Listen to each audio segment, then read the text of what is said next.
അപ്പോൾ ഇന്ന് നമ്മുടെ 4th ഡേ ആണ് അസർബൈജാനിൽ. ഇന്ന് നമ്മളൊരു ഡേ ട്രിപ്പ് പോവാണ്. I arrange it through Trip Advisor. So this is our van. Almost ഒരു 14 പീപ്പിളുടെ ഗ്രൂപ്പാണ്. ആൻഡ് ഇതാണ് നമ്മുടെ ഗൈഡ്. ഡീറ്റെയിൽസ് എല്ലാം ഞാൻ ക്യാപ്ഷനിൽ തരാം. അപ്പോൾ ഇന്ന് നമ്മൾ പോകുന്നത് ദിരി ബാബ മസോളിയം, പിന്നെ അത് കഴിഞ്ഞിട്ട് ജുമാ മോസ്ക്, അവിടുന്ന് പിന്നെ ഗബാല മൗണ്ടെയിൻസ്. അതാണ് ഇന്നത്തെ പ്ലാൻ. അപ്പോൾ ഇതായിരുന്നു നമ്മുടെ വാന്. നമ്മൾ രാവിലെ 5 മണിക്ക് ട്രിപ്പ് സ്റ്റാർട്ട് ചെയ്തിട്ടുണ്ട്. അതുകൊണ്ട് എല്ലാവരും ഉറങ്ങാണ്. നമ്മുടെ ഫാമിലിയിൽ ആരും ഉറങ്ങിയിട്ടില്ല. നമ്മളെല്ലാവരും ഭയങ്കര എക്സൈറ്റഡ് ആയിട്ട് പോയിക്കൊണ്ടിരിക്കുകയാണ്. അത്യാവശ്യം നല്ല തണുപ്പുണ്ടായിരുന്നു പുറത്ത്. പോകുന്ന വഴിക്ക് നല്ല സീനിക്കാണ്. പിന്നെ നമ്മുടെ വാനിലുള്ള ഗൈഡും ഡ്രൈവറൊക്കെ ഹിന്ദി ബോളിവുഡ് സോങ്സിൻ്റെ ഒരു ഫാൻസ് ആയതുകൊണ്ട് നല്ല ബോളിവുഡ് സോങ്സൊക്കെ ആയിരുന്നു ഫുൾ ടൈം. അതുകൊണ്ട് നമ്മളതൊക്കെ കേട്ട് പഴയ 90s 80s സോങ്സൊക്കെ വെച്ചിട്ടുണ്ടായിരുന്നു. അതൊക്കെ കേട്ട് നല്ല ചില്ലായിട്ട് പോയിക്കൊണ്ടിരിക്കുകയാണ്. നല്ല ഫോഗ് ഉണ്ടായിരുന്നു. നിങ്ങൾക്ക് കാണാം വീഡിയോയിൽ. ഫോഗുള്ളത് കൊണ്ട് അധികം ക്ലിയറിൽ കിട്ടുന്നില്ലായിരുന്നു വീഡിയോ. പോകുന്ന വഴിക്ക് നല്ല സൺറൈസും കണ്ട് നല്ല സീനിക്കുള്ള റൂട്ടായിരുന്നു. അങ്ങനെ നമ്മൾ ഫൈനലി നമ്മളുടെ ഫസ്റ്റ് ലൊക്കേഷനിൽ എത്തിയിരിക്കുന്നു. ആസ് ഐ സെയ്ഡ്, നമ്മളൊരു പാക്കേജാണ് എടുത്തിട്ടുണ്ടായിരുന്നത്. സോ ഗൈഡ് ഒക്കെ തന്നെ ടിക്കറ്റ് എല്ലാം എടുത്ത് തരും. ഇവിടെ തന്നെ ഒരു കഫേയും പിന്നെ വാഷ്റൂംസൊക്കെ ഉണ്ടായിരുന്നു. ഈ ഒരു പ്ലേസിനെ കുറിച്ച് പറഞ്ഞാൽ ദിരി ബാബ എന്ന് വെച്ചാൽ ലിവിങ് ഗ്രാൻഡ് ഫാദർ എന്നാണ്. 14th സെഞ്ച്വറിയിൽ ജീവിച്ചിരിക്കുന്ന ഒരു വ്യക്തിയായിരുന്നു ദിരി ബാബ. അപ്പോൾ അങ്ങേരുടെ മരണത്തിന് ശേഷം അങ്ങേരുടെ ബോഡി ഒന്നും ആവാണ്ട് അങ്ങനെ തന്നെ ഉണ്ടായിരുന്നു. അതിനുശേഷം അന്ന് നാട്ടുകാരുണ്ടാക്കിയ ഒരു മൊസോളിയമായിരുന്നു അത്. പോകുന്ന വഴിക്കൊരു നോട്ടീസൊക്കെ ഉണ്ടായിരുന്നു, സ്നേക്സും സ്കോർപ്പിയോൺസൊക്കെ ഉണ്ടാകും, സോ ബി കെയർഫുൾ എന്നൊക്കെ പറഞ്ഞിട്ട്.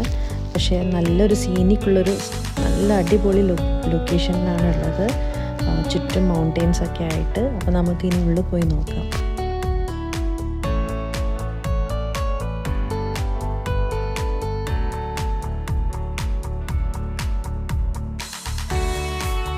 ചെറിയ സ്റ്റെപ്സും നാരോ വഴിയൊക്കെയാണ് ഉള്ളത്. ചെറിയ ചെറിയ വഴികളിലൂടെയാണ് ഇതിൻ്റെ ഉള്ളിലേക്ക് പോകുന്നത്. നിങ്ങൾക്ക് കാണാം ഇവിടെ ഒരുമിച്ച് എല്ലാവർക്കും പോകാൻ പറ്റില്ല. ഓരോരുത്തരായിട്ട് മെല്ലെ പതിയെ പോകണം.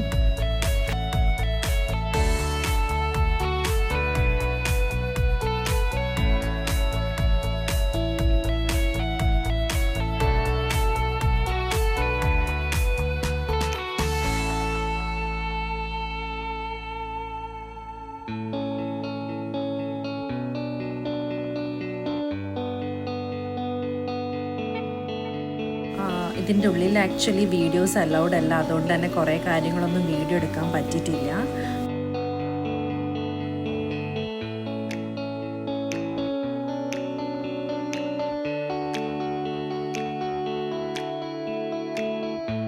എന്തായാലും ഒരു മസ്റ്റ് വിസിറ്റ് പ്ലേസ് തന്നെയാണ്.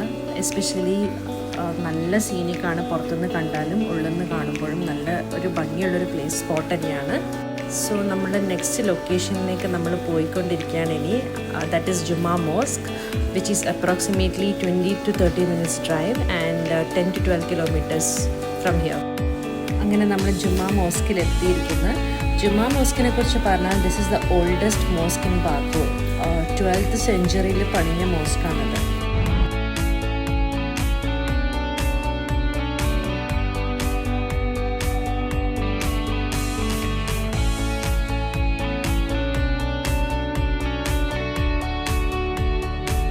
മോസ്കിലേക്ക് കയറുമ്പോൾ ഇവിടെ ഷൂറാക്സ് ഒക്കെ ഉണ്ട്. ചെരുപ്പൊക്കെ ഊരിയിട്ടേ കയറാൻ പാടുള്ളൂ.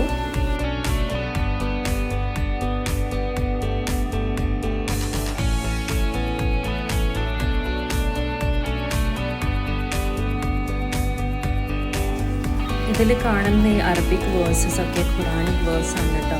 അപ്പോൾ നിങ്ങൾക്ക് കാണാം ഇവിടെ ഒരു ഗൈഡ് ഇപ്പോൾ പറഞ്ഞു കൊടുക്കുന്നത് ട്രാൻസ്ലേറ്റ് ചെയ്തിട്ടും അറബിക്കുള്ളത് എന്താണെന്ന് പറഞ്ഞു കൊടുക്കുന്നത്. له ما في السماوات وما في الأرض من ذا الذي يشفع عنده إلا بإذنه يعلم ما بين أيديهم وما خلفهم ولا يحيطون بشيء من علمه إلا بما شاء وسع كرسيه السماوات والأرض ولا يؤوده حفظهما وهو العلي العظيم. This we basically read it after the prayer. Yes, it says, "Oh Allah, there is no deity worth worshiping except you." അപ്പം നമ്മുടെ ജുബ മസ്ജിദിൻ്റെ ട്രിപ്പ് കഴിഞ്ഞു. ഇനി നെക്സ്റ്റ് നമ്മൾ പോകുന്നതാണ് ഗബാല. അപ്പോൾ ഗബാലയിൽ നമുക്ക് മെയിനായിട്ട് വരുന്നത് തുഫങ്ദാദ് മൗണ്ടെയിൻ ഉണ്ട്. പിന്നെ അപ്പോൾ ആ ഏരിയയിൽ നമുക്ക് കേബിൾ കാറും ആക്ടിവിറ്റീസും ഉണ്ടാകും. പിന്നെ നൂർ ലേക്ക് എന്ന് പറഞ്ഞിട്ട് നല്ലൊരു സീനിക് ലേക്കും ഉണ്ട്. അവിടെ വേണമെങ്കിൽ നമുക്ക് ബോട്ടിങ്ങും ചെയ്യാൻ പറ്റും. അപ്പോൾ we are heading to Gabala. Almost 3 to 4 hours ജേർണിയാണ് പറഞ്ഞത്. So let's see.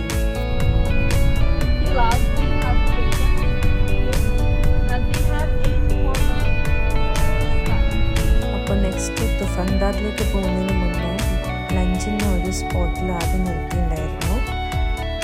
ഇതൊരു റെസ്റ്റോറൻ്റ് ആണ്. പക്ഷേ ഡോറ് തുറക്കുമ്പോൾ വേറെ തന്നെ ഒരു ആംബിയൻസിലേക്കാണ് പോകുന്നത്. അടിപൊളിയായിട്ട് സെറ്റ് ചെയ്ത ബെസ്റ്റ് ഫുഡായിരുന്നു. One of the best food എന്ന് തന്നെ പറയാം. നമ്മൾ പാക്കേജ് എടുക്കുമ്പോൾ തന്നെ നമുക്ക് വിത്ത് ഫുഡും വിത്തൗട്ട് ഫുഡും ചൂസ് ചെയ്യാം. അപ്പോൾ ഞാൻ വിത്ത് ഫുഡ് ഓപ്ഷനായിരുന്നു എടുത്തിട്ടുണ്ടായിരുന്നത്. അപ്പോൾ ഇങ്ങനെ ഒരു ടേബിൾ അവർ സെറ്റ് ചെയ്തിട്ടുണ്ടായിരുന്നു ഫുൾ ഗ്രൂപ്പിന് വേണ്ടിയിട്ട്. ഫുഡ് അടിപൊളി ഫുഡായിരുന്നു. നല്ല ഫ്രഷ് മീറ്റും നല്ല ബാർബിക്യൂസ് അങ്ങനെയൊക്കെ സൂപ്പൊക്കെ കൂടിയുള്ളൊരു മിക്സായി ബുഫേ പോലെ ഒരു ഫുഡായിരുന്നു ഉണ്ടായിരുന്നത്.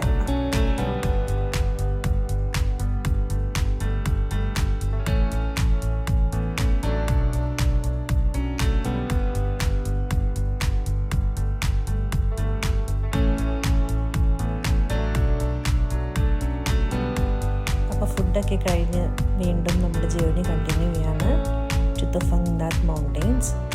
നമ്മൾ പോയ സമയത്ത് ആക്ച്വലി കുറച്ച് സ്നോ കുറവായിരുന്നു. അതിൻ്റെ ഒരു 1 week വരെ നല്ല സ്നോ ഉണ്ടായിരുന്നു എന്നാണ് പറഞ്ഞത്. പിന്നെ കുറച്ച് വെതർ ഭയങ്കര ഫ്ലക്ച്വേറ്റിംഗ് ആണ്. അപ്പോൾ കുറച്ച് സ്നോ കുറവായിരുന്നു, എന്നാലും നല്ല തണുപ്പുണ്ടായിരുന്നു. ഇവിടെ കുറേ ആക്ടിവിറ്റീസ് ഉണ്ട്. സ്കേറ്റിംഗ് ഉണ്ട്, പിന്നെ ബൈക്സ്, ഹോഴ്സ് റൈഡിങ്, നമുക്ക് എന്ത് വേണമെങ്കിലും ചൂസ് ചെയ്യാം. നമ്മളിവിടുന്ന് കേബിൾ കാറിൻ്റെ ടിക്കറ്റൊക്കെ എടുത്തിട്ട് കേബിൾ കാറിലേക്ക് പോയിക്കൊണ്ടിരിക്കുകയാണ്. 2 ടൈപ്പ് കേബിൾ കാറുണ്ട്. ഓപ്പൺ ഉള്ളത് വരുന്നത് സ്കേറ്റിംഗ് ചെയ്യുന്നവർക്കാണ്. നമ്മൾ ക്ലോസ്ഡ് ആണ് എടുത്തത്. ഓപ്പൺ പോകാനും വരാനും കേബിൾ കാർ താഴെ നമുക്ക് ക്ലോസ്ഡ് ആണ് എടുത്തിട്ടുണ്ടായിരുന്നത്.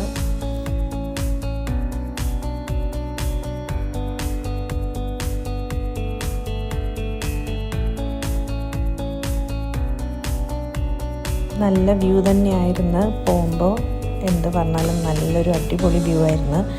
കേബിൾ കാറൊക്കെ നല്ല രീതിയിലാണ് സെറ്റ് ചെയ്തത്. ശരിക്കും നമ്മളൊരു യൂറോപ്പിൽ സ്വിസ്സിലൊക്കെ പോയൊരു ഫീൽ തന്നെയാണ് ഉണ്ടായിരുന്നത്. അത്രയും നല്ല രീതിയിൽ അവർ മെയിൻറ്റെയിൻ ചെയ്ത് വെച്ചിട്ടുണ്ട്. മുകളിലേക്ക് എത്തുന്തോറും തണുപ്പ് കൂടിക്കൂടി വരികയായിരുന്നു.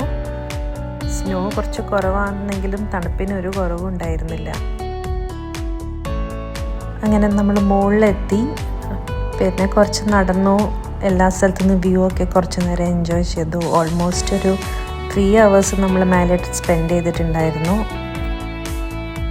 വെയിലുള്ളതുകൊണ്ട് കുറച്ചൊരു തണുപ്പിന് ആശ്വാസം കിട്ടി. എന്നാലും നല്ല കാറ്റും തണുപ്പും ഉണ്ടായിരുന്നു. പിന്നെ അങ്ങനെ കുറച്ച് നേരം നമ്മൾ നടന്ന് സ്ഥലങ്ങളെല്ലാം കണ്ട്. സ്നോ മെൽറ്റ് ആവുന്നതുകൊണ്ട് തന്നെ ഭയങ്കര സ്ലിപ്പറി ആയിരുന്നു. അതുകൊണ്ട് തന്നെ നോക്കി മെല്ലെ നടക്കാൻ പറ്റുന്നുണ്ടായിരുന്നുള്ളൂ, സപ്പോർട്ടും എടുത്തിട്ട്. നല്ല രീതിയിൽ തന്നെ സ്ലിപ്പറി ഉണ്ടായിരുന്നു.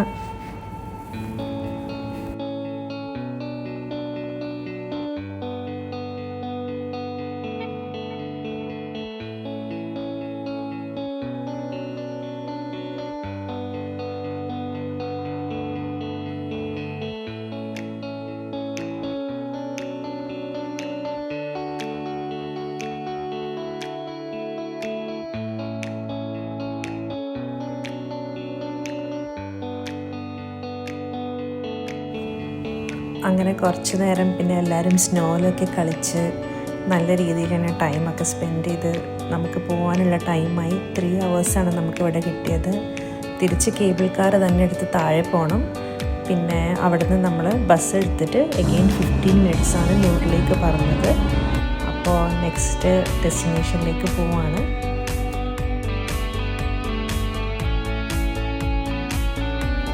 ഇതാണ് Nohur lake. This is our final stop. അപ്പോൾ ഇവിടെ ബോട്ടിംഗ് ഉണ്ട്, നമുക്ക് വേണമെങ്കിൽ പേ ചെയ്ത് ചെയ്യാം. അപ്പം നമ്മൾ ഒരു ബോട്ട് എടുത്ത് നല്ല സീനിക് വ്യൂ ആണ്. ഒരു ബോട്ട് എടുത്ത് ഓൾമോസ്റ്റ് 20 minutes ആണ് ഒരു ബോട്ട് റൈഡ്. നമ്മൾ തന്നെ പെഡലേജ് ചെയ്യേണ്ടതായിരുന്നു. അപ്പോൾ പേയ്മെൻ്റൊക്കെ ചെയ്ത് നമ്മൾ ബോട്ടിങ്ങിന് പോവാണ്.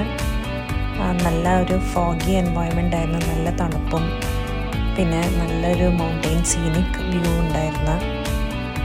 അപ്പോൾ അങ്ങനെ ഈ ബോട്ടിങ്ങിലൂടെ ഇന്നത്തെ ട്രിപ്പ് തീരാണ്. തിരിച്ച് ഇവിടുന്ന് ബാക്കു സിറ്റിയിലേക്ക് ഓൾമോസ്റ്റ് 3 to 4 hours ഡ്രൈവാണുള്ളത്. So this 1 day trip was worth. Morning 5 o'clock start ചെയ്തിട്ട് ട്രിപ്പ് എൻഡായി നമ്മൾ തിരിച്ചെത്തിയപ്പോഴേക്കും നൈറ്റ് 9 o'clock ആയിട്ടുണ്ടായിരുന്നു. But it was worth. നമ്മൾ ഫുള്ളി യൂട്ടിലൈസ് ചെയ്തിട്ടുണ്ടായിരുന്നു ഈ ഡേ. ന്യൂറിലേക്കുള്ള സൺസെറ്റും കണ്ട് തിരിച്ച് നമ്മൾ ബാക്കുവിലേക്ക് മടങ്ങി. ഇനി കുറച്ച് ഫോട്ടോസും കണ്ടാലോ.